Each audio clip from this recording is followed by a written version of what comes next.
Are you wondering why you keep picking the wrong people? Yeah, let's get to the bottom of that. This video is for you. Stay tuned.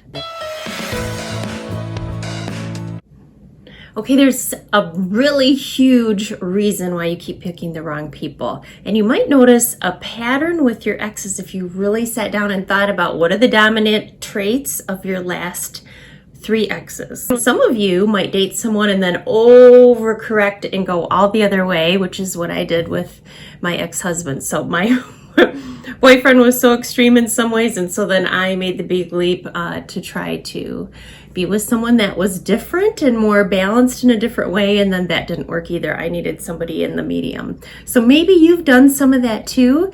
So here are the reasons that you are dating the wrong people, you're attracted to the wrong people, and in the beginning it's fantastic, and then as you progress through the relationship it becomes a bit of a nightmare and you end up driving each other crazy because your partner's making the same mistake likely that you are.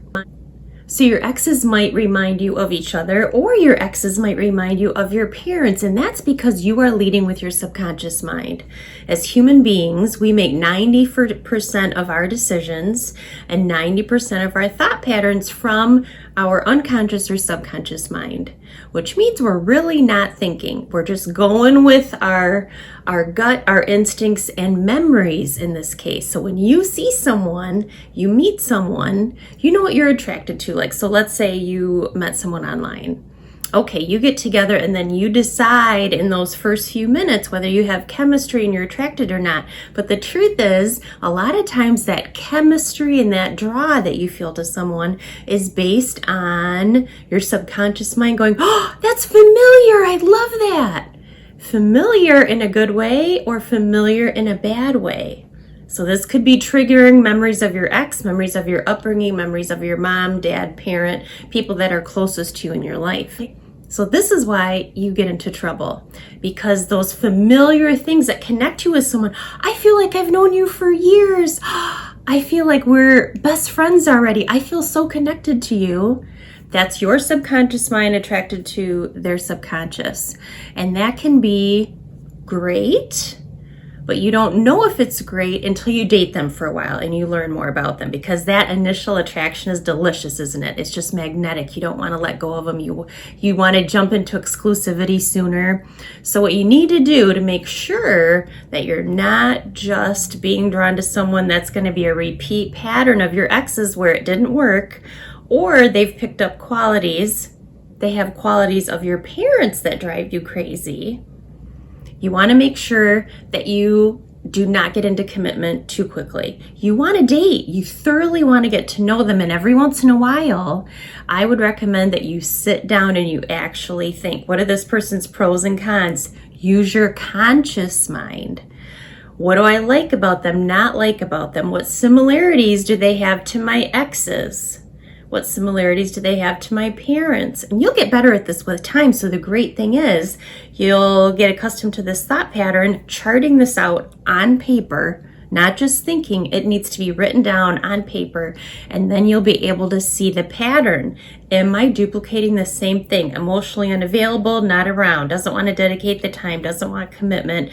We're not on the same page with children, where to live, lifestyle. What compromises are they willing to make?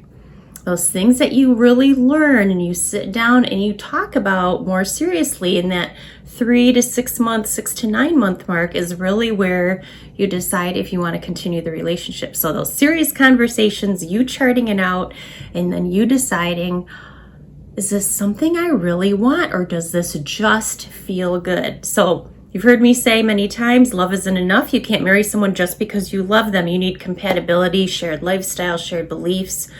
You don't have to both play golf. You don't have to be both into mountain biking. You don't have to have exactly the same sleep patterns, but your lifestyles do have to match up to a degree. I want to live in Arizona. I want to live in Wisconsin. Okay, can you compromise on that? Or is this how it is? Because nobody can do that. I mean, long term. One works first shift and one works third shift. You'd never see each other. Okay, so you'd see each other 1 or 2 days a week. Is that a short-term issue, or is this long-term? Are those permanent shifts in your posts? right? So you've really got to think about the logistics of everything and your personal preferences. So some people don't care if they never sleep with their partner, if they're never in bed together, because you don't have to sleep together to have a great marriage. But a lot of people prefer it. Are you really willing to give up not sleeping with your partner 5 days out of the week? You've just got to hammer through those logistics. But what I'm really talking about is how they talk, their shared beliefs, their values, their humor, how they interact with your friends, how you interact with their friends, just passions, dreams, all those things that make you compatible. Logistical things like sleep patterns and shifts a lot of times can be worked out or compromised, but those other things, can they really? So, someone with completely different religious or an agnostic and a Christian person trying to date, you've got to sit and talk. You've got to talk about it. There's not a yes or no to that question universally, because each couple has to noodle through that together. There are basic things, so like children, where to live, things like that really are deal breakers. So the other thing I want you to do is sit down and write down your deal breakers. This is not about appearance. This is not about their hobbies. This is not about their occupation, educational level. Those are surface things. What are your deal breakers? Like smoking, like exercise, like beliefs about children, spiritual beliefs, pursuits, dreams, hopes, things like that are deep and not likely to be compromised on by you or the other person. Okay, big stuff, deal breakers, write them down. And then when you meet someone, I want you to get your conscious mind out, go through the deal breakers. Do they have any of those deal breakers? And if they do, is it truly a deal breaker? If it is, why are you dating them?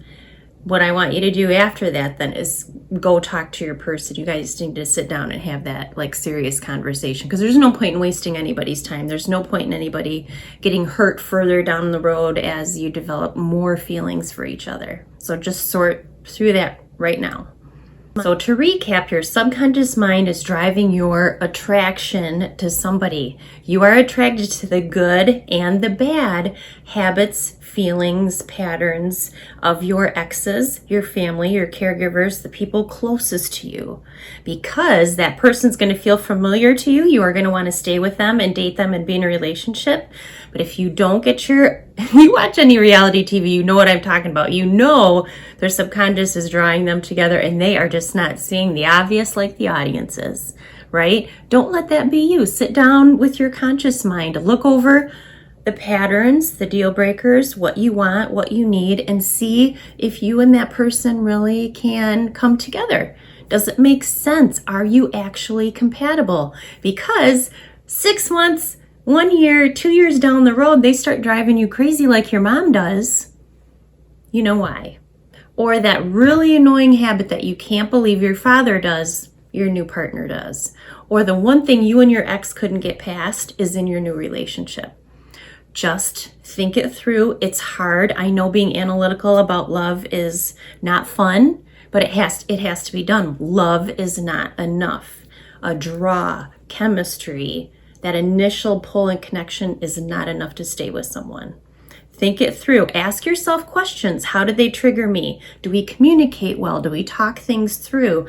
Are our hopes, dreams, values, beliefs connected? Are they similar? Are they close enough that we can make it? Can you live with their weaknesses? Nobody's perfect. None of us. None of us really should be aspiring to be. But we can always, and I hope everybody's on the journey of just trying to be a better human. The key is finding someone that can live with your weaknesses, and then you can accept and love them in despite of their weaknesses. That's the key. Now you've written down what you really need in a partner, right? That's close to your deal breakers, but maybe not. Need list, not a want list. Okay, because a want list really cuts a lot of people off, and especially when you're online, you are making that 1 second assessment based on their photo. Please don't do that. If you met them in person, and a lot of people are more attractive in person, let's face it. Most people don't know how to take good selfies, so don't judge on a selfie. Look at what's written in their description, in their profile. When you meet someone in person, actually talk, make eye contact. get into some conversation so that you can get a feeling about them, but also learn a little bit while you're getting gas, you're in the grocery store, you're waiting in line at your child's football game. Just chit chat. See how it goes. See how it feels. You would never in a million years reject someone so quickly in person as you would online. Give online a chance. Give in person a chance. It takes a bit to see. Everybody makes that 5-10 minute assessment. I'm not attracted to him. Date's over. Is it really though? Empirically, they're attractive. Great. Okay. You said you would go out with them. Why not give it a chance? Attraction can grow with time, guys. You've seen that with other people too. They start out as friends and grew into more. Why not try that? After you go a few dates, maybe you discover your love languages are like this, and that's why you didn't feel that chemical attraction. Maybe it's just you don't know enough. Maybe your subconscious mind was in the way during that 5-10 minutes when you made the assessment. And of course it was, because we're all nervous on a date and you are like excited to say yes, no. You can't wait to just fall for them or shove them out the door. So check your conscious mind. Check it in, get it out, wake it up, and see how you really think and you really feel about your new person. Good luck, guys. You can do this. I'm Tamara at true-connection.net.